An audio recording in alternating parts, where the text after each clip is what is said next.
అరుదైన ఎన్నో ఆధ్యాత్మిక సాధనాలు ఈ శ్రీక్రోధి నామ సంవత్సరం తీసుకువస్తుంది. వీటిలో ఆగస్టు 4వ తేదీన అరుదైన అవకాశం వస్తుంది. ఆషాఢ మాసం ఆదివారం అమావాస్య పుష్యమి నక్షత్రంలో రానుంది.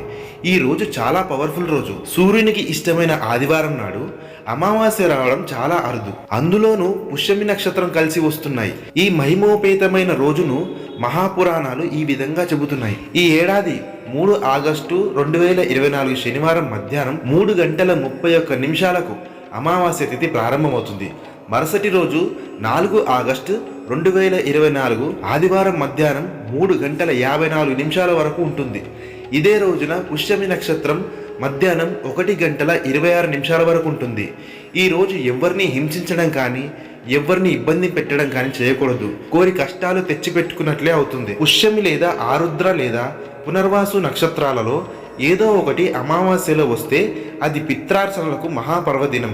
ఆ రోజున అర్చిస్తే పితృదేవతలు 12 సంవత్సరాలు తృప్తి చెందుతారు అని పురుషోత్తమ పురాణమైనటువంటి విష్ణు పురాణం చెబుతుంది. ఆషాఢ మాసం అమావాస్య రోజున పెద్దలకు పిండ ప్రదానం, తిలతర్పణాలు చేయాలి. ఇవి చేయలేని వారు కనీసం గోసేవ చేసుకోవాలి. తమ దగ్గరలో ఉన్న గోశాలకు వెళ్ళి తమ పెద్దల పేరు పేరున తలుచుకొని ఆవులకు మేత వేస్తే పిండ తర్పణాదులు చేసిన ఫలం వస్తుంది.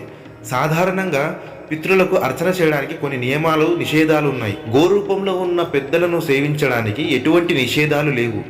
ఆడవారు, మగవారు, పిల్లలు, పెద్దలు, తల్లిదండ్రులు, జీవించి ఉన్నవారు, లేనివారు అనే భేదం లేకుండా అందరూ ఆవుకి గ్రాసం వేసి పెద్దలను స్మరించుకొని నమస్కరించుకోవచ్చు. దీనివల్ల కలిగే లాభం 7 కొండలు ఎక్కి మొక్కి నిలువుదోపిడి ఇచ్చినా కలగదు. ఎందుకంటే మనం కోరిన కోరికలు తీర్చే డిపార్ట్మెంట్ వెంకన్నది కాదు, పితరులది. మీరు పిలవకుండా మీ కూడా ఉండి మీకు ఏం కావాలో అహర్నిశం చూస్తూ మీకోసమే ఉన్న దేవతలే పితరులు. వారు ఉన్నదే మీకోసం. ఈ సత్యం మర్చిపోతే పితరుల శాపాలు తగులుతాయి. ఆషాఢ మాసం అమావాస్య రోజున పెద్దలను అర్చిస్తే అశ్వమేధ యాగాలు చేసిన ఫలం లభిస్తుంది. శుభమస్తు.